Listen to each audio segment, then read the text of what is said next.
कमाल फरीदी साहब हमारे साथ हैं, नैयर साहब आप भी हमारे साथ मौजूद रहिएगा। कमाल साहब से बात करते हैं। कमाल साहब, नैयर साहब ने जो पॉइंट्स रेस किए इंडिया के शिकस्त के या फिर ऑस्ट्रेलिया के जीतने के, आप क्या समझते हैं यही वजूहात रही हैं या फिर इंडिया वाकई अंडर प्रेशर चला गया कि उनका क्राउड है और होम ग्राउंड है और अगर वो वर्ल्ड कप ना जीत सके तो वो वाकई नहीं जीत सके, ये एक साइकोलॉजिकल प्रेशर भी हो सकता है? देखिए, हम थोड़ा सा पीछे जाते हैं। वर्ल्ड कप से पहले एशिया कप भी गुजरा है। एशिया कप इंडिया में नहीं हुआ लेकिन श्रीलंका में हुआ। हमने देख लिया अजीत शाह ने किस तरीके से ये पूरी मोनोपोली ऐसे बिल्ड की कि इंडिया से बेहतर कोई क्रिकेट नहीं खेल सकता है, इंडिया से अच्छा कोई क्रिकेट नहीं खेल सकता। ये पूरा एक हाई बिल्ड करते हुए ये वर्ल्ड कप में आए। वर्ल्ड कप में अपनी फतूहात का सिलसिला शुरू किया और अब जिस तरीके से अपनी मनपसंद पिचेस, मनपसंद चीज़ों के साथ इन्होंने अपनी विश लिस्ट कंप्लीट करवा के मैच ग्राउंड्स में ये उतरे हैं। और फिर उसके बाद आपने शुरू में देख लिया किस तरीके से ये फतूहात के सिलसिले बनते रहे, लोगों के सवालात भी उठते रहे कि ये वाकई में वन साइडेड मैचेस हो रहे हैं, ये टूर्नामेंट का एक हिस्सा है। तो हमने आज के मैच में ये देख लिया कि क्रिकेट वाकई में उन लोगों का गेम है जो क्रिकेट प्रिपेयर करके गेम स्ट्रेटजी के साथ ग्राउंड में उतरते हैं। हमने ऑस्ट्रेलिया को देख लिया कि ऑस्ट्रेलिया ग्राउंड के बाहर बेतहाशा इंडियन सपोर्टर्स से मौजूद, लेकिन ग्राउंड के अंदर जिस तरीके से बॉल को रोकने वाले ऑस्ट्रेलियन प्लेयर्स थे, वो ऑस्ट्रेलियन प्लेयर्स ने बता दिया कि क्रिकेट जो है प्रोफेशनलिज्म का नाम है, क्रिकेट वाकई में परफॉर्मेंस का नाम है, क्रिकेट वाकई में अपनी कुछ भी आप फैसिलिटी ले लें, चाहे होम क्राउड की ले लें, होम ग्राउंड की ले लें, अपनी मर्जी की पिच की ले लें, लेकिन जब तक आप परफॉर्मेंस नहीं देंगे, जब तक आप एज अ टीम नहीं खेलेंगे, फतह आपकी नहीं होगी। हमने देखा पाकिस्तान के मैचेस इसमें गुजरे, पाकिस्तान को बड़ी तनकीद का निशाना बनाया गया, पाकिस्तान क्रिकेट टीम को बड़ी तनकीद का निशाना बनाया गया, लेकिन वो एक साइड इफेक्ट था उस चीज़ों का जो पिछले उनके साथ बोर्ड में होता रहा या उनकी आपस में इख्तलाफात थे उसकी वजह से। लेकिन आज के मैच में हमने ये देख लिया कि वाकई में क्रिकेट जीती है और क्रिकेट में जिस तरीके से एक्सपीरियंस ऑस्ट्रेलियन टीम से निकल के आई है, नो डाउट ग्राउंड में, बैटिंग में, फील्डिंग में, हर जगह उन्होंने इंडिया को आउट क्लास कर दिया है। थ्रू आउट वर्ल्ड कप में इंडिया ने एक ही मैच जीता है, वो मैच एक ही मैच हारा है, वो मैच जो ऑस्ट्रेलिया का आज हारा है उन्होंने, वो बना दिया कि ये क्रिकेट वाकई में आज प्रोफेशनलिज्म का गेम है। बिल्कुल। नैयर साहब, जब विराट कोहली बैटिंग कर रहे थे, 50 हो चुकी थी उनकी, उस वक्त पैट कमिंस ने बड़ा एक अहम फैसला किया, खुद बॉलिंग पर आए और उनकी जानिब से विकेट हासिल की गई विराट कोहली की। अगर विराट कोहली खड़े हो जाते उस वक्त विकेट पर तो मेरे ख्याल से 300 शायद भारत अचीव कर लेता। ये बात आपकी दुरुस्त है कि अगर वो टैक्टिकल मूव ना करता कैप्टन तो ये टोटल जो है ये 240 से कहीं ज्यादा होता। लेकिन वही जो बात आपने पहले फरमाई थी कि इसमें कप्तानी का बहुत बहुत ज़बरदस्त रोल था। उसने जिन जिन मौके पे मतलब फील्ड प्लेसमेंट्स की और जो वाइटल उसने बॉलिंग चेंजेस की, हर दफ़ा बॉलिंग चेंज पे उसको मतलब जैसे कहते हैं ना, he got the results in favour of Australia. 240 तो कोई स्कोर ही नहीं था ना, पूरी शायद ऑस्ट्रेलिया वाले भी एक्सपेक्ट नहीं कर रहे थे कि इंडिया इतना इजीली जो है ऑल आउट हो जाएगा। और ये देखें कि पूरे वर्ल्ड कप में इस दफा पहली दफा इंडिया ऑल आउट हुआ है। ऑल आउट तो हुआ ही नहीं था वो आज तक। बिल्कुल। ये जो 10 मैच उसने खेले इनमें ऑल आउट नहीं हुआ। लेकिन आप एक बात और देखें कि समहाउ इंडिया के जो पब्लिक थी उसकी नफ्सियात में ऑस्ट्रेलिया का खौफ छाया हुआ था। और वो कैसे था, आप थोड़ा सा पीछे जाएं, जो सेमीफाइनल हुआ है between south Africa and Australia Calcutta में, वहां पर जब साउथ अफ्रीका का कुछ एडवांटेज होता था तो क्राउड उनको बहुत ज्यादा तालियां बजाता था। लेकिन यूं ही कोई ऑस्ट्रेलिया के हाथ में बात जाती थी तो वो खामोश ऐसे हो जाते थे जैसे स्वयं पे आए थे। बिल्कुल। कहीं ना कहीं उनके दिमाग में भी यही था कि शायद साउथ अफ्रीका अगर आ जाए तो उनके लिए आसान होगा वर्ल्ड कप जीतना। बिल्कुल। आज ऑस्ट्रेलियन कैप्टन ने भी जो एक बात की कि बहुत बड़ा स्टेडियम और बहुत बड़े क्राउड की कैपेसिटी थी, लेकिन हम शुक्रगुजार हैं कि क्राउड खामोश रहा। इस बात से क्या मुराद है? उन्होंने कारकर्दगी से खामोश किया ना, क्राउड को खामोश करवा दिया उन्होंने। बिल्कुल। ये मैं आपको बताऊं, ये किसी ने कहा है कि उन्होंने क्राउड को तो खामोश करा दिया, 1 लाख होगा या 1,20,000, लेकिन तकरीबन 1.5 अरब इंडियंस को रुला भी तो दिया ना। जी जी बिल्कुल बिल्कुल सही। कमाल साहब, आप क्या समझते हैं, जिस तरह की बल्लेबाजी की गई भारत की जानिब से, खास तौर पर जिस तरह के शॉट्स खेले गए, क्या गलत शॉट सिलेक्शन जो थी वो वजह बनी कम स्कोर की, या फिर जो जिस तरह की बल्लेबाजी की गई केएल राहुल की जानिब से 100 से ज़ायद गेंदें उन्होंने खेली और सिर्फ 60 से ज़ायद रन बनाए?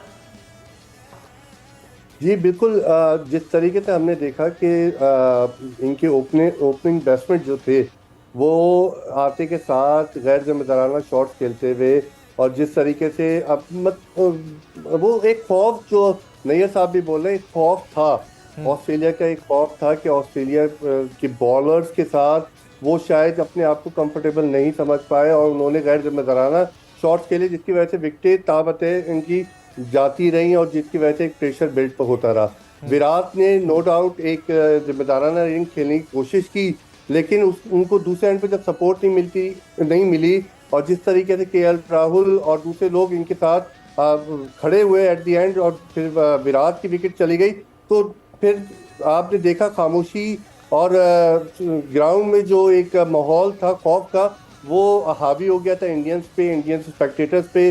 वो आप ड्रेसिंग रूम में देख रहे थे, वो डगआउट पे देख रहे थे कि प्लेयर्स का एक मोराल जो था, जो एनर्जी थी फर्स्ट इनिंग में, वो इनिंग से डाउन हुई और वही फिर सेकंड इनिंग में उन्होंने देखा कि सेकंड इनिंग में बॉलिंग कराते हुए भी उनको एक खौफ था कि इसमें कम स्कोर को भी डिफेंड नहीं करवा पा रहे थे, क्योंकि इनके सामने जिस तरीके से ऑस्ट्रेलियन दीवार बन के खड़े हो गए थे, वो एक वाकई में एक आज का दिन जो था वो इंडियंस के लिए एक बड़ा मुश्किल दिन था।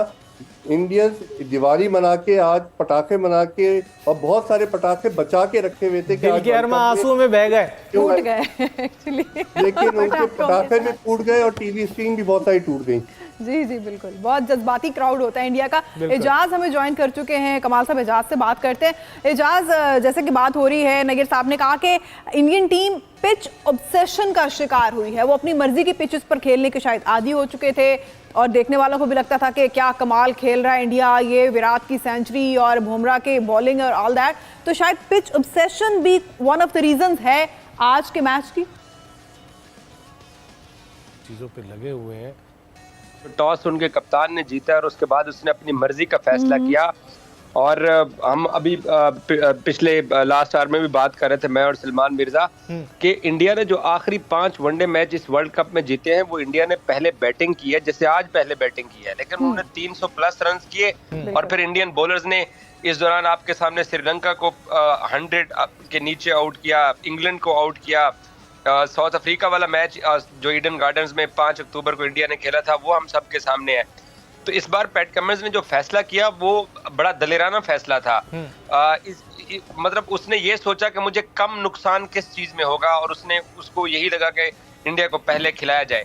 लेकिन एक और चीज जो कि हमें ये भी देखनी चाहिए कि ये जो इंग्लिश टीमें होती हैं ये एशियन टीमों के साथ नॉकआउट मैचेस में ज्यादा फाते रहती हैं। ऑस्ट्रेलिया 6 वर्ल्ड कप जीता है। आप ये देखिए कि 1999 का वर्ल्ड कप वो पाकिस्तान से जीते हैं, 2003 का वर्ल्ड कप वो इंडिया से फाइनल जीते हैं, 2007 का वो श्रीलंका से जीते थे।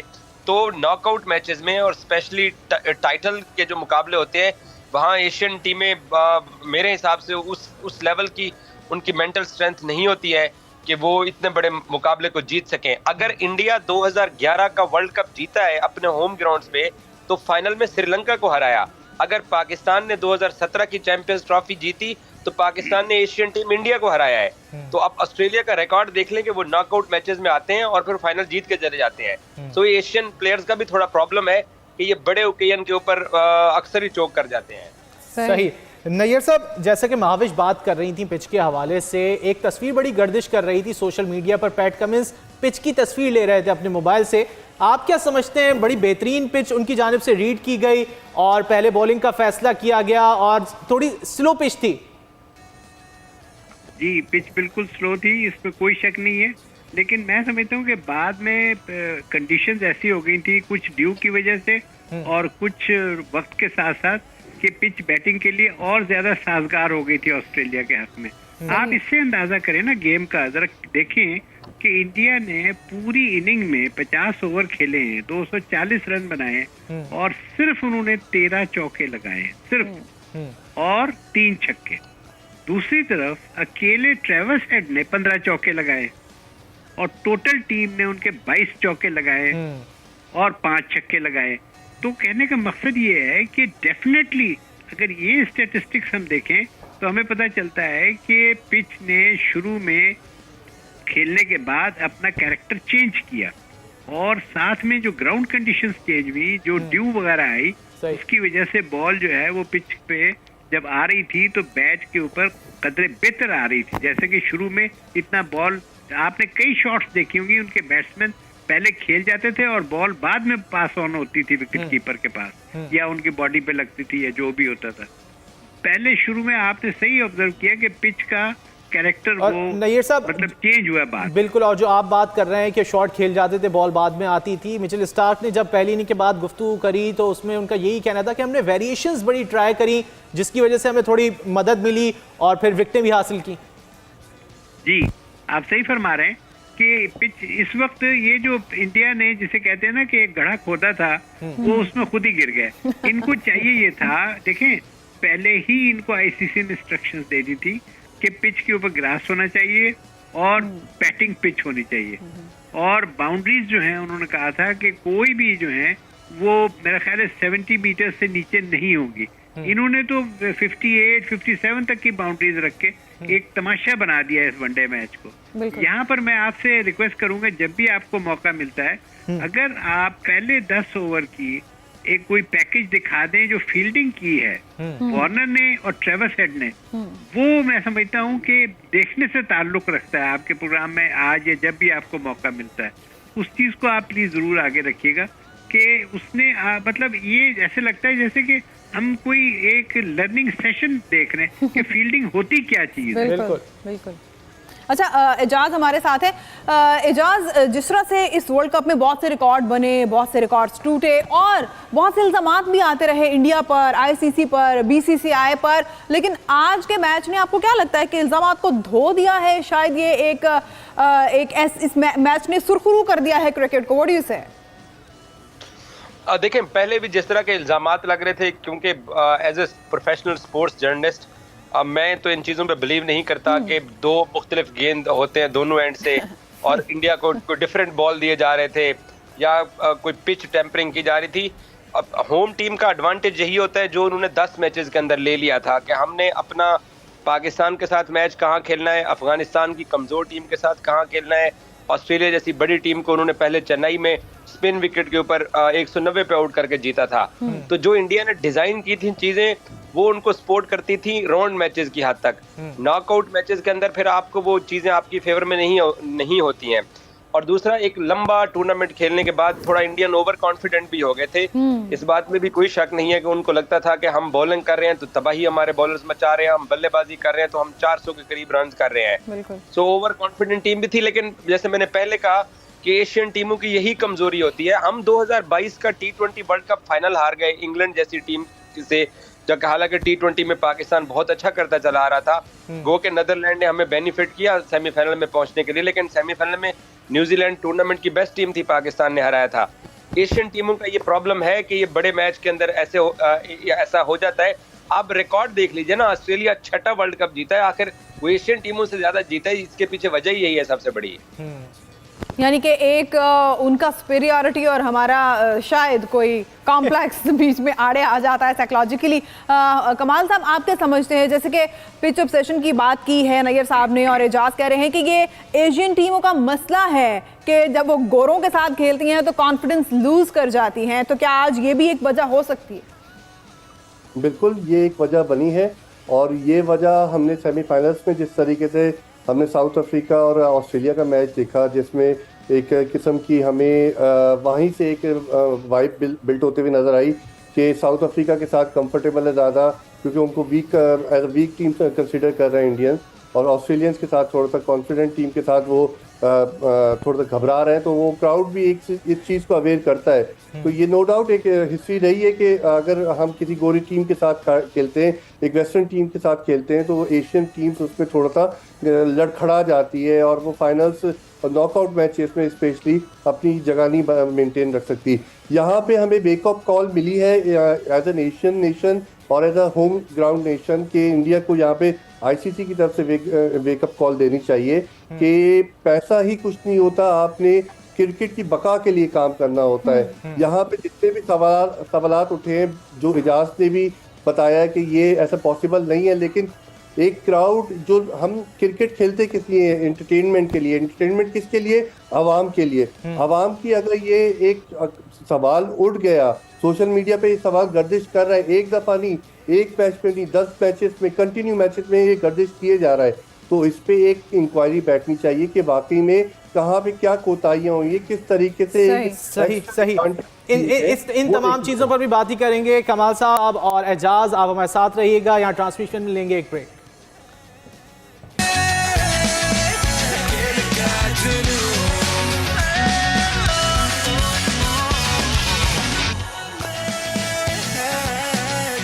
ब्रेक के बाद खुशामदीद जनाब खेल का जुनून में, और हमारे साथ एजाज बाकरी मौजूद हैं, कमाल फरीदी साहब हैं, नैयर साहब हैं। अच्छा नैयर साहब, आपसे इस बारे में भी थोड़ा फ्यूचर की थोड़ी बात कर लेते हैं, पाकिस्तानी टीम की बात कर लेते हैं। ऑस्ट्रेलिया ने तो आज वर्ल्ड कप जीत लिया और उनका कॉन्फिडेंस तो इस वक्त दैट्स टचिंग द स्काई।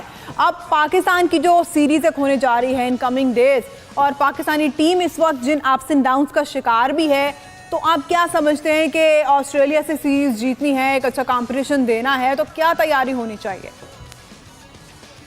देखिए तैयारी के लिए मैं ये समझता हूँ कि क्योंकि कैप्टन भी नए हैं और हेड कोच और डायरेक्टर भी नए हैं, तो इन लोगों को मतलब मैं समझता हूँ एक तो आपस में जिसे कहते हैं ना अंडरस्टैंडिंग डेवलप करनी है, नंबर 1। नंबर 2 ये कि पूरी टीम में जो भी टीम सेलेक्ट करनी है उसको जल्दी कर लें और उनको साथ रख के उनके अंदर कॉन्फिडेंस दें और उनको ये समझाएं कि तुमने अपनी बेस्ट परफॉर्मेंस देनी है, तुमने ये नहीं देखना कि ये हम हार रहे हैं या जीत रहे हैं। बेस्ट परफॉर्मेंस दो और उसके बाद leave the rest to Allah, कि जो भी रिजल्ट होगा अल्लाह की तरफ से आएगा। पूरी कौम हमारी टीम को फुल सपोर्ट करेगी अगर ये पता चले कि हर प्लेयर ने अपना बेस्ट दिया है। आपको याद होगा कि मेरा मतलब है एक ज़माना ऐसा आया था कि ऑस्ट्रेलिया ने अपने हर बैट्समैन को अपने हर बॉलर के साथ अटैच कर दिया था कि सब ने बैटिंग करनी है और उनसे ये था कि जी इसके साथ आप इसको बैटिंग में एक्सपर्ट करेंगे। इस तरह की कोई ट्रेनिंग हो। हमारी ज़्यादा इश्यूज तो बैटिंग में ही आते हैं और ज़्यादातर ऑस्ट्रेलिया में टेस्ट मैचेस 5 के बजाय 3 दिन में ख़त्म हो जाते हैं, इसलिए कि जल्दी जल्दी आउट हो जाते हैं। वो एक बड़ी इनिंग खेलते हैं और दूसरी छोटी इनिंग में या इनिंग से डिफीट हो जाती है या तो जितने रन चाहिए बैटिंग और फील्डिंग दोनों में नैयर साहब इश्यूज आते हैं पाकिस्तानी टीम को हमेशा। जी, तो आपने सही पॉइंट आउट किया, आई अप्रिशिएट। तो मैं ये चाहता हूँ कि हमारी टीम के अंदर जो एक इंटर कम्युनिकेशन है ना, उसको स्ट्रॉन्ग किया जाए, लड़कों को कॉन्फिडेंस दिया जाए। और सबसे जो एक पॉजिटिव बात मिली है हमें इस वर्ल्ड कप के बाद कि बाबर आजम जो हैं उनके ऊपर से कप्तानी का बोझ उतर गया है। वो बहुत बड़े प्लेयर हैं और उनके गिर्द हमारी सारी बैटिंग जो है रिवॉल्व करेगी और इसकी वजह से मैं समझता हूँ कि पाकिस्तान के बहुत चांसेस हैं कि हम ऑस्ट्रेलिया से वहाँ जाके अपनी बेस्ट परफॉर्मेंस देंगे। आगे जो रिजल्ट हो मुझे उससे कोई ताल्लुक नहीं। ठीक है कमाल साहब, आप क्या समझते हैं क्या तब्दीलियां करनी चाहिए पाकिस्तानी टीम में, ख़ासतौर पर अभी जो रीसेंट सीरीज़ आ रही है ऑस्ट्रेलिया के खिलाफ टेस्ट में, तो क्या चीज़ें हैं जिनके ऊपर फोकस करने की ज़रूरत है और ख़ासतौर पर शान मसूद के हवाले से वो बहैसियत कप्तान वहाँ पर मौजूद होंगे?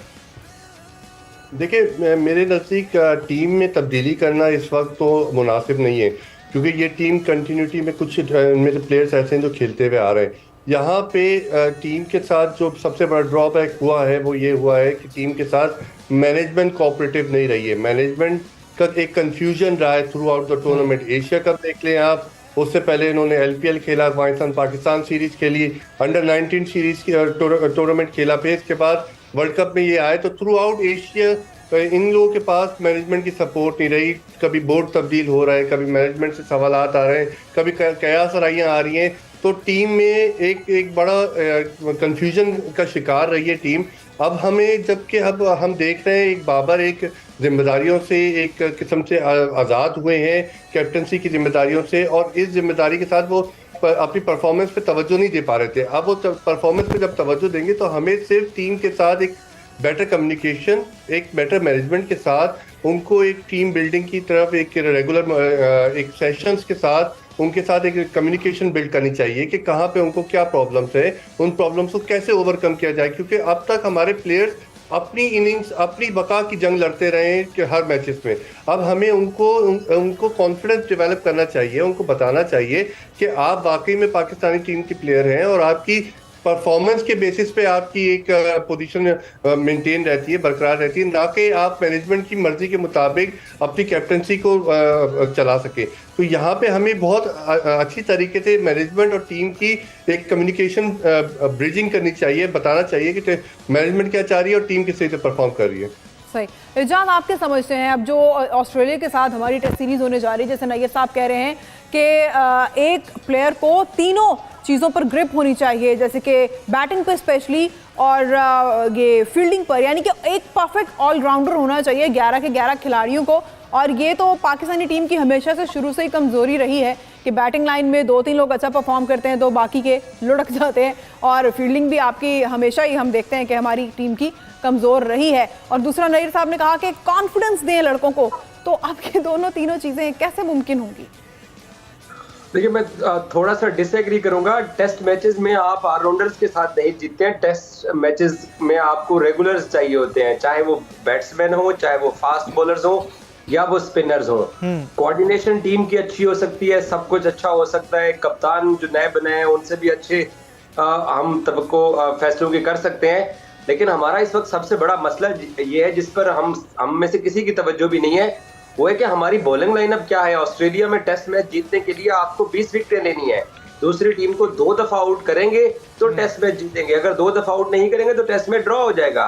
तो जीत के लिए तो 20 विकेटें लेनी है, और 20 विकेटों के लिए हमारे पास शाहीन शाह अफरीदी हैं, हसन अली हैं। ये सुनने में आ रहा है कि मोहम्मद अब्बास को वहाब रियाज बुला सकते हैं। काउंटी क्रिकेट में उन्होंने काफी अच्छी की, क्योंकि टेस्ट मैचेस में एक दिन में 90 ओवर फेंकने, और हमारे पास हम इब्रार को टेस्ट मैच खिला सकते हैं। ये शायद चांसेस है कि नुमान भी खेले 2 स्पिनर्स के साथ। ऑस्ट्रेलिया का पहला टेस्ट मैच ही पर्थ के अंदर है, गो के वाका के अंदर नहीं है, जहां पर बाउंसी पिच थी। ये नया ऑप्टस स्टेडियम है जो कि 1 किलोमीटर रिवर के दूसरी साइड पर बनाया गया है। तो बाउंसी तो खैर वो भी है, वहां पे भी ड्रॉप इन पिचेस होती हैं, जो नया स्टेडियम है जहां पर पहला टेस्ट मैच है। तो मुझे तो इस बात का खौफ है कि हम बॉलिंग लाइनअप कौन सी लेके जाएंगे। शायद आमिर जमाल का चांस बन सकता है, शाहनवाज धानी को रखा जा सकता है, क्योंकि हारिस रऊफ को तो पहले हमने टेस्ट स्क्वाड के अंदर रखा, लेकिन हारिस रऊफ तो टेस्ट बॉलर है ही नहीं। नसीम शाह वैसे भी इंजर्ड है, वो टेस्ट सीरीज नहीं खेल रहे हैं। हसनैन अभी तक फुली तौर पे रिकवर नहीं कर पाए हैं। एहसानुल्लाह अभी तक फुली तौर पे जो है वो रिकवर नहीं कर पाए हैं। हमने इंग्लैंड के खिलाफ भी मोहम्मद अली को खिला दिया था, उसके बाद दोबारा हमने उसको कभी वापस पाकिस्तान की टेस्ट टीम के साथ नहीं देखा है। तो सबसे बड़ा मसला बैटिंग में फिर भी हमारे पास सलमान अली आगा है, सऊद शकील है, अब्दुल्ला शफीक है, रिजवान है, बाबर है, इमाम है, और इसके अलावा शान मसूद खुद है। बैटिंग फिर भी हमारी कदरे बेहतर है, 300 रन करने वाली है। लेकिन बॉलिंग वहाब रियाज के लिए एज ए चीफ सिलेक्टर ये बहुत बड़ा टास्क है कि वो टीम कौन सी लेके जाते हैं ऑस्ट्रेलिया। अच्छा एजाज, आप बॉलिंग की बात कर रहे हैं तो ख़ास तौर पे टेस्ट मैचेस में लेग स्पिनर को स्पिन बॉलिंग का और बॉलिंग का बड़ा अहम जुज़ समझा जाता है, लेकिन पाकिस्तानी टीम बड़े अरसे से लैग कर रही है। शादाब लेग स्पिनर आए लेकिन उनकी बॉल उस तरह टर्न नहीं होती, देखा है जिस तरह दीगर लेग स्पिनर्स की बॉल टर्न करती है। चाइना मैन है तबरेज़ शमसी, इसके अलावा आज भारत में कुलदीप यादव बॉलिंग करा रहे थे, टर्न होती हुई नज़र आती है उन लोगों की बॉल। शादाब की उस तरह नज़र नहीं आती। और कोई अगर डोमेस्टिक सीजन में कोई आपने देखा कोई स्पिनर है जो आगे चलकर पाकिस्तान की नुमाइंदगी कर सकता है? देखिए, इस वक्त जो पाकिस्तान का जो डोमेस्टिक सीजन है, बदकिस्मती से हम क्योंकि जो टीम भी सिलेक्ट करते हैं वो पाकिस्तान सुपर लीग से करते हैं। पाकिस्तान कैद-ए-आज़म ट्रॉफी के टॉप परफॉर्मर को कहाँ चीफ सिलेक्टर्स पाकिस्तान की टेस्ट टीमों में चांस देते हैं। तो शादाब तो वैसे भी व्हाइट बॉल के प्लेयर हैं। उन्होंने तकरीबन आज से कोई 4-5 साल पहले वेस्ट इंडीज के दौरे पे टेस्ट मैच खेला था, तो वो तो टेस्ट क्रिकेट खेलते नहीं है। यासिर शाह के बाद बिल्कुल रजी आप दुरुस्त कह रहे हो, हमारे पास कोई रेगुलर लेग स्पिनर नहीं है। लेकिन क्योंकि पाकिस्तान जो पिछले 2-3 साल से टेस्ट मैचेस खेल रहा है और जो अच्छे रिजल्ट भी पाकिस्तान ने प्रोड्यूस किए हैं, और ये भी एक पॉजिटिव साइन है कि जो पाकिस्तान ने आखिरी 2 टेस्ट मैचेस खेले हुए हैं इस ICC वर्ल्ड टेस्ट चैंपियनशिप की जो नई साइकिल चल रही है, इसमें वो श्रीलंका के खिलाफ खेले और दोनों टेस्ट पाकिस्तान जीता हुआ। इस वक्त पाकिस्तान पॉइंट्स टेबल पे नुमाया नंबर पे है। लेकिन नुमान अली हैं, वो खेलेंगे, और नुमान के साथ इब्रार है। अगर 2 स्पिनर्स के साथ पाकिस्तान जाएगा तो ये पाकिस्तान को एडवांटेज है इन दोनों स्पिनर्स का, और दोनों टेस्ट के अंदर अच्छा कर रहे हैं। मसला ये है कि शाहीन शाह अफरीदी का पेस बैटरी के अंदर कौन साथ देगा। अब्बास को शायद बुलाना पड़े, मीर हमजा एक है, उनको कंसीडर किया जा सकता है। मूसा को एक दफा ट्राई किया था, दोबारा उसको टेस्ट क्रिकेट नहीं खिलाई हमने। तो पाकिस्तान में जो टैलेंट आता है, क्योंकि नेशनल क्रिकेट एकेडमी का ये काम था कि उन्होंने प्लेयर्स को तैयार करना था। पाकिस्तान के अंदर ना जूनियर लेवल की क्रिकेट होती है, अब जाके पाकिस्तान की ए टीम ने कुछ ट्रेवल किया है। और ये आप बैड लक देखिए, अभी रिसेंटली पाकिस्तानी टीम जब इंडिया वर्ल्ड कप के अपने पहले 2 मैचेस खेल रही थी, तो उस दौरान चाइना के अंदर एशियन गेम्स हो रहा था, और उन एशियन गेम्स में पूरी दुनिया की जो टीमें थी उन्होंने अपनी ए टीमें भेजी हुई थी। हमने किसको भेजा हुआ था? खुशदिल शाह को, शाहनवाज धानी को, हैदर अली को और आसिफ अली को। हमारे पास वही प्लेयर हैं जिनको नेशनल टीम से ड्रॉप किया हुआ है, वही टीम को रिप्रेजेंट कर रहे हैं। तो हमने ना बैकअप तैयार किया है, ना ही कभी पाकिस्तान क्रिकेट की इस तरफ तवज्जो रही है। सिर्फ एक पीएसएल पे फोकस होता है, वहां जो एक ओवर अच्छा डाल देता है या एक मैच जितवा देता है, उसको हम नेशनल टीम में ले आते हैं। और अच्छा कमाल ये बैकअप क्यों नहीं तैयार कर रहा है? फिर महाविष्ट ने आपने भी सवाल करना है नैयर साहब से, ये बैकअप क्यों नहीं तैयार हो रहा खिलाड़ियों का? जैसा कि एजाज बात कर रहे हैं कि वही खिलाड़ी नजर आते हैं, ड्रॉप हो जाते हैं तो हम ए टीम में खिला देते हैं, क्या वजह है? देखिए, अनफॉर्चुनेटली हमने देखा है कि लास्ट गवर्नमेंट में, जो कि गवर्नमेंट ही क्रिकेटर की थी, उस गवर्नमेंट में हमने देखा डिपार्टमेंटल क्रिकेट को बंद किया गया। डिपार्टमेंटल क्रिकेट एक वो क्रिकेट एकेडमी है, एक इदारा है जहाँ पे क्रिकेटर्स रेगुलरली प्रोड्यूस होते हैं। वो इदारे रेगुलरली क्रिकेट को सस्टेन करने में हेल्प आउट करते हैं। और इस किस्म के बहुत सारे इदारे हैं जो डिपार्टमेंट के नाम पे टूर्नामेंट्स करवाते हैं, एक प्राइवेट लीग करवाते हैं जहाँ पे रेगुलर क्रिकेट होती रहती है, और ये बैकअप प्रोवाइड करने का एक ऑल्टरनेटिव मैकेनिज्म होता है। रहता है हम कायदे-आज़म लीग की तरफ देखें या पीएसएल लीग की तरफ देखें, हमारे पास एक पब्लिक प्राइवेट पार्टनरशिप भी होती है जहाँ से हमारे पास प्लेयर्स जनरेट होते रहते हैं। लेकिन वो डिपार्टमेंटल क्रिकेट बंद हुई, जिसकी वजह से एक गैप आया है। इसके अलावा हम देखें, हमारे पास जितने बड़े बड़े लेजेंडरी क्रिकेटर मौजूद हैं, हमारे पास जावेद मियांदाद है, मुश्ताक अहमद है, मोहम्मद यूसुफ है, और डिफरेंट जैसे प्लेयर्स हैं। वो अपनी अपनी मोइन खान की अकेडमी है, उन अकेडमी से क्या क्या प्लेयर्स आ रहे हैं, क्यों नहीं वहां से जनरेट हो रहा? जावेद साहब को क्यों नहीं मौका दिया जा रहा, जावेद मियांदाद को, कि वो आए और वो अपनी अपनी अपनी सलाहियत से, अपने एक्सपीरियंस से प्लेयर्स को ट्रेन करे, और वो जिस तरीके से वो मिडिल ऑर्डर में बैठते थे, जिस तरीके से वो ओपनिंग में बैठते थे, इस तरीके से और प्लेयर्स को कॉन्फिडेंस मिले और वो इस तरीके से बैटिंग लाइनअप को प्रिपेयर कर सके। एक रेत की दीवार हमारी बैटिंग लाइनअप कहीं साबित ना हो, उनके पास एक एक्सपीरियंस हो, उनके पास हर इन्वायरमेंट में, हर पिच पे खेलने का एक तरीका हो, एक्सपीरियंस हो, चाहे वो बाउंसिंग विकेट्स ऑस्ट्रेलिया की हो, चाहे वो ग्रासी विकेट्स एशिया की हो। हमारे पास प्लेयर्स मौजूद होने चाहिए, टूर्नामेंट्स होते रहे।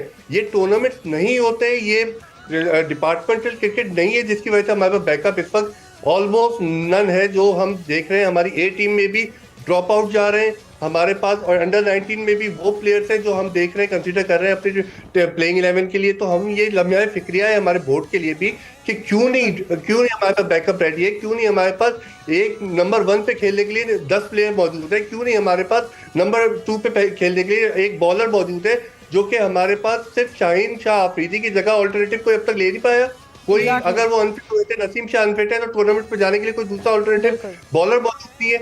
ये हमारे लिए एक लम्हा फिक्रिया है, और ये बोर्ड को और बोर्ड के इंडिविजुअल सिलेक्शन वहाब रियाज को और दूसरे लोगों को देखना चाहिए। आगे क्रिकेट आ रही है, लेकिन अनफॉर्चुनेटली पाकिस्तान में नहीं खेल रहा इतना क्रिकेट, जिस तरीके से क्रिकेट के लिए हमारे पास प्लेयर्स मौजूद होने चाहिए। नैयर साहब, आप क्या समझते हैं, जैसे कि दोनों शख्सियात ने, एजाज ने भी और कमाल साहब ने भी एक ही चीज़ को पॉइंट आउट किया, और ये बात है भी कि पाकिस्तान में टैलेंट हंट शायद रुक गया है क्रिकेट में, या नई जो एक खेप है क्रिकेटर्स की, अंडर 19, अंडर 14 वगैरह, ये सब अब उस तरह से ये चीज़ें दिखाई नहीं देती हैं। तो जितने सीनियर क्रिकेटर्स हैं पाकिस्तान के पास, बड़े बड़े नाम हैं जिन्होंने दुनिया में नाम पैदा किया है, उन्हें ये जिम्मेदारियां बांट क्यों नहीं दी जाती, ताकि हमारे पास बैकअप टीम हो। अगर एक प्लेयर इंजर है या किसी वजह से नहीं खेल पा रहा, तो एक काबिल प्लेयर हमारे पास मौजूद हो, इस तरह की जगहसाई का सामना ना करना पड़े जो भी एशिया कप और वर्ल्ड कप में देखना हुआ। ये बहुत सही मशवरा दिया है कि जावेद मियांदाद और इस तरह के जो सीनियर प्लेयर्स हैं, उनसे हमें फ़ायदा उठाना चाहिए। और दूसरी तरफ हमें एक सिस्टम ऐसा बनाना चाहिए कि पूरे पाकिस्तान में क्लब जो हैं वो मुतहरक हों, क्लब क्रिकेट, और उसके अलावा इंटर कॉलेजिएट पाकिस्तान लेवल तक के टूर्नामेंट हों और इंटर यूनिवर्सिटी पाकिस्तान तक के टूर्नामेंट हों, लेडीज़ के भी हों और बॉयज़ के भी हों। ताकि वहां से हमारी सप्लाई लाइन आएगी। ये जो हमारे लोग हैं ना, ये हमारी सप्लाई लाइन जो है, इसमें से फिर नेशनल क्रिकेट खेलेंगे और PSL वगैरह खेलेंगे और फिर वो पाकिस्तान टीम में आने के लिए मतलब एक तरह की आपकी जिसे कहते हैं बेंच स्ट्रेंथ बन जाएगी। सारा काम जो है वो मेरा मतलब है अकेले PCB के बस का नहीं है कि वो इतने हजारों लाखों प्लेयर्स को इसी तरह से सारा ऑर्गेनाइज करे, लेकिन इनको इस लिहाज से इनके साथ बातचीत करनी चाहिए HEC हायर एजुकेशन कमीशन के साथ और जो हमारे बोर्ड्स हैं एजुकेशन के और गवर्नमेंट्स हैं प्रोविंशियल, ताकि मुल्क में नौजवानों को ज़्यादा से ज़्यादा सेहतमंद जिसे कहते हैं ना रुझानात की तरफ उनको तवज्जो दिलाई जाए, बजाय इसके कि हमारा मुल्क बदनाम हो रहा है कि हम बहुत ज़्यादा ड्रग्स में हमारे नौजवान मुलव्वस हो रहे हैं, लड़के भी और लड़कियां भी। तो स्पोर्ट्स ही एक ऐसा जरिया है, और सिर्फ क्रिकेट नहीं और भी स्पोर्ट्स हैं जिससे हम लड़कों को और लड़कियों को उस तरफ राग़िब करके और सेहतमंद एक पाकिस्तान बना के हम आगे फ्यूचर के लिए तैयार करें। सही। एजाज, जैसा कि नैयर साहब कह रहे थे कि बोर्ड को भी आगे आना चाहिए, प्राइवेट सेक्टर को भी आगे आना चाहिए, लेकिन हमारा जो बोर्ड है वो तो खुद अंदरूनी मसाइल का शिकार हो जाता है। यहाँ पर मालूम नहीं होता चेयरमैन को कि वो अगले बरस रहेगा या नहीं रहेगा, इंटरिम सेटअप आ जाता है। अभी ज़का अशरफ साहब मौजूद हैं, वो 3 महीने की तौसीह उनको मिल गई, तो इस तरीके से तो क्रिकेट के मामला बेहतर नहीं हो सकते। देखिए, मैं पहले नैयर भाई की बात का जवाब देना चाहूंगा। नैयर साहब, पाकिस्तान में जो स्कूल लेवल या यूनिवर्सिटी लेवल के ऊपर मैं क्योंकि रिपोर्टिंग करता हूं, तो ये इंटर कॉलेजिएट और इंटर यूनिवर्सिटीज के टूर्नामेंट होते हैं, लेकिन इसमें बदकिस्मती ये है कि प्लेयर्स को ना तो पैसे दिए जाते हैं, ना ही इन प्लेयर्स की कोई मदद की जाती है, ना ही इन प्लेयर्स के मैचेस की जो स्कोरिंग है वो अखबारात तक पहुंचाई जाती है ताकि उनको भी हौसला मिले।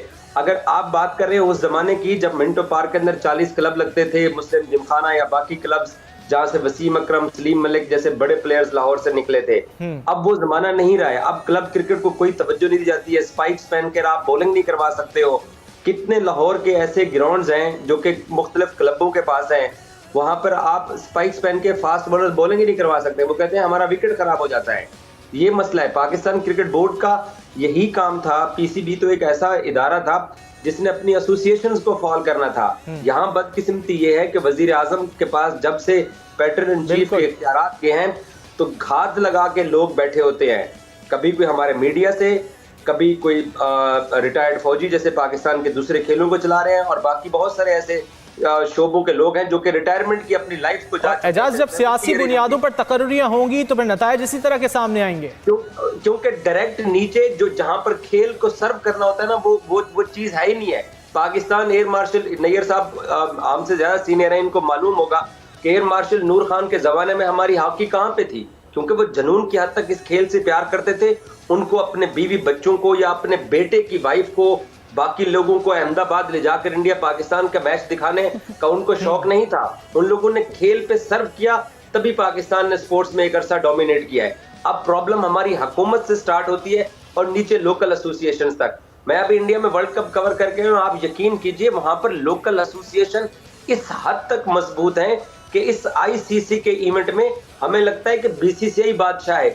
सर जी, उनकी जो लोकल एसोसिएशन है वो वहां पर बादशाह है। वो अपनी मर्जी के उन्होंने डेट्स ली, एसोसिएशन ने अपने अपने ग्राउंड्स के अंदर अपनी मर्जी के उन्होंने पासेस लिए, अपनी मर्जी का सिक्योरिटी प्लान दिया, अपनी मर्जी की वो टाइमिंग और प्रैक्टिस की हर चीजें देते थे। ICC भी बेबस था क्योंकि एसोसिएशन स्ट्रॉन्ग है। आपको याद होगा एक दफा वानखेड़े स्टेडियम में KKR के मालिक है शाहरुख खान, कोलकाता नाइट राइडर के, उनके ऊपर बैन लगा दिया था एसोसिएशन ने कि आप स्टेडियम में नहीं आ सकते हैं। तो हमारी एसोसिएशन ही नहीं है, हमारी हुकूमत का इंटरेस्ट ही नहीं है किसी एक खेल के ऊपर तवज्जो दी जाए, चाहे मेंस हो या वुमेन्स हो, क्योंकि ना हम पैसे देते हैं ना इंसेंटिव देते हैं। और ये भी सच है, ये भी सच है। वर्ल्ड कप आज खत्म हो गया है, लेकिन हमें ये बात करनी चाहिए, हमारे जो पाकिस्तानी पेरेंट्स हैं वो भी खेलों के कूदों को खराब समझते हैं। वो पढ़ो लिखो वाली बात है। यहाँ पर हमारे यहाँ पेरेंट्स भी बहुत कम पेरेंट्स हैं जो इनकरेज करते हैं अपने बच्चों को ताकि वो उनको ग्राउंड लेके जाए। आप देख लीजिए, जिनके बच्चे अभी 10 से 20 साल के दरमियान जिनकी उम्र है, कितने ऐसे वालिदैन हैं जो बेटे की किट लेके उसको ऑटो रिक्शे पे या बाइक पे या गाड़ी पे क्लब छोड़ के आता हो कि आपने शाम को नेट करके पहुंचना है। हमारे यहाँ वो कल्चर ही नहीं है स्पोर्ट्स का जो बाकी कंट्रीज के अंदर डेवलप होता जा रहा है। बिल्कुल सही। कमाल साहब, हाँ प्लीज। कमाल साहब, अब नसीम अशरफ, माफ़ कीजिएगा, ज़का अशरफ साहब जो हैं वो वहाँ मौजूद हैं भारत में, और वर्ल्ड कप के हवाले से आपको मालूम है कि पाकिस्तानी शायकीन को भी मौका नहीं मिला वहाँ पर पहुँचने का। आप समझते हैं वो ICC इजलास में शिरकत करेंगे तो ये मामला उठाना चाहिए, और दीगर जो मामलात हैं जैसे DRS वगैरह के कंट्रोवर्सीज सामने आई थी, इस हवाले से बात करनी चाहिए ICC से? देखिए, आप पहले ये बात बताएं मुझे, ज़का अशरफ साहब क्रिकेट देखने गए हैं, मुझे ये इस चीज़ का इल्म नहीं है, लेकिन इस चीज़ का ज़रूर इल्म है जैसे कि वो शॉपिंग करने गए होंगे या किसी इस चीज़ के लिए गए होंगे। हमारे पास अनफॉर्चुनेटली वो चेयरमैन क्यों नहीं सस्टेन करते या आते जो क्रिकेट खेल चुके हों और जो क्रिकेट को जानते हों। यहाँ पे वो लोग हमारे ऊपर मुसल्लत किए जाते हैं जिनका क्रिकेट से दूर दूर तक कोई लेना देना नहीं है, जिनको क्रिकेट की बका का या क्रिकेट के प्लेयर्स का कोई जो जिन चीज़ों को नैयर साहब या एजाज साहब हाईलाइट कर रहे हैं, उन चीज़ों को बोर्ड की जिम्मेदारी उठानी चाहिए। बोर्ड को ये चैलेंज के तौर पे लेना चाहिए कि हमारी आने वाली नस्लें क्रिकेट क्यों नहीं खेल ली। ये एक लम्हा फिक्रिया है। हम पार्टीशन के बाद से अब तक क्रिकेट को हॉकी पे फोकियत देते रहे, क्योंकि हॉकी हमारी अभी हालात देखे तबाह बर्बाद हो गई। वजह सिर्फ इस वजह से क्योंकि गवर्नमेंट की उसमें इंटरेस्ट नहीं था। अब फॉर्चुनेटली अनफॉर्चुनेटली एक ही मैकेनिज्म है हमारे पास मुल्क पे एंटरटेनमेंट का, वो है क्रिकेट। और क्रिकेट पे अगर हमें तवज्जो नहीं दी गई तो ये एक लम्हा फिक्रिया है कि आइंदा आने वाली नस्लों में क्रिकेट को एज अ चैलेंज वो छुपा के बल्ले नहीं लेके जाए बच्चे। या अभी इस वक्त हालात ये हो गए कि बल्ले लोग पेरेंट्स से छुपा के, अपने टीचर से छुपा के क्रिकेट ग्राउंड में खेलने जाते और पैसे दे के ग्राउंड में खेलते हैं। हमें ये facilities as a management, as a government, as a local government, provincial government provide करना चाहिए, फैसिलिटीज फराहम करने की जरूरत है ताकि आगे बढ़ सकें। एजाज, आखिर में आप क्या कहना चाहेंगे ज़का अशरफ साहब के हवाले से कि ICC के सामने क्या मामला उठाने चाहिए? शायकीन के हवाले से सहाफ़ियों तक को जो है वो बड़ा लेट वहाँ का वीज़ा मिला।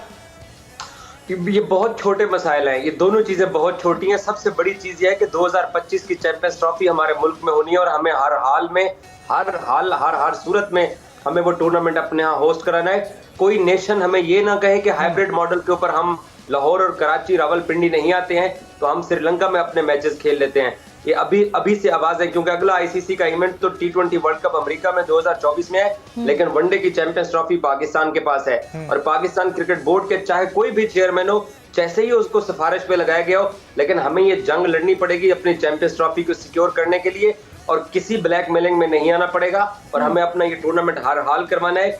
यही एक जंग है। जर्नलिस्टों को वीजे नहीं मिले, फैंस को वीजे नहीं मिले, वो इंडिया और पाकिस्तान के जो आपको पता ही है सरहद पे जो हालात है, 5 अगस्त के बाद दोनों के जो सफारती ताल्लुकात हैं, ये होना ही था। उन्होंने सिर्फ 8 लोगों को वीजा दिया, जिनमें मैं भी शामिल था। 33 लोगों के वीजे अप्लाई थे। ये बहुत छोटी बातें हैं। अगर इंडिया इस चैंपियंस ट्रॉफी पे हमारे पास आ जाता है, क्योंकि England, New Zealand, Australia, West Indies, south Africa, सभी ममालिक पाकिस्तान का दौरा कर चुके हैं पिछले 5 साल में। हमें ये चैंपियंस ट्रॉफी सिक्योर करनी है और इस चैंपियंस ट्रॉफी पे हमारे हक पे फिर से डाका मारने की कोशिश की जाएगी, याद रखिएगा। बिल्कुल बिल्कुल। नैयर साहब, आप क्या समझते हैं, जैसे एजाज कह रहे हैं कि हमारे हक पे डाका मारने की कोशिश की जाएगी, तो हमारी तैयारी किस तरह से इतनी मजबूत हो सकती है? एक तो कि हम अपना हक छीनने से बचा लें, और दूसरा हमारी टीम की तैयारी ऐसी हो कि चैंपियंस ट्रॉफी अगर हमारे मुल्क में हो रही है तो फिर वो हमारी हो। जी, आप सही फरमा रही हैं और एजाज साहब ने भी बिल्कुल सही बताया। इसमें 3 स्टेजेस हैं। एक तो ये है कि ICC में हमारा मौक़िफ़ जो है ना वो बहुत ही रॉक सॉलिड होना चाहिए। दूसरी चीज़ ये है कि हम अपने जो सेंटर्स हैं जहाँ पे हमने मैचेस कराने, उनको अभी से तैयार करने की कोशिश करें। और तीसरी जो है कि टीम की तैयारी। तो ये 3 स्टेजेस हैं। और मैं ICC को ये भी तजवीज़ आप ही के प्रोग्राम के तवस्सुत से दिलवाना चाहूँगा कि यहाँ तक T20 का टूर्नामेंट है, उसमें इस चीज़ को कंसिडर कर लें कि जो फाइनल मैच है वो बेस्ट ऑफ 3 का अगर हो सके तो वो थोड़ा सा उसमें और ज़्यादा मैं समझता हूँ एंटरटेनमेंट और फेयरनेस आ जाएगी। एक दिन एक टीम किसी एक वजह से अच्छा खेलती है, नहीं खेलती है, कोई और मसाइल हो जाते, तो अगर 3 मैच हो फाइनल के बेस्ट ऑफ 3 तो उसमें ज़रा मैं समझता हूँ और रौनक और क्रिकेट का फरोग ज़्यादा होगा। सही, उम्मीद यही करते हैं कि PCB की जानिब से बेहतर इक़दाम उठाएंगे और ICC के सामने बेहतर तरीके से अपना मौक़िफ़ रखा जाएगा। एजाज वसीम, नय्यरुद्दीन साहब और कमाल फरीदी हमारे साथ मौजूद थे। आप तीनों का बहुत शुक्रिया। नाज़रीन, ट्रांसमिशन से सैयद रज़ी और महाविश निसार को दीजिए इजाज़त। अल्लाह हाफ़िज़।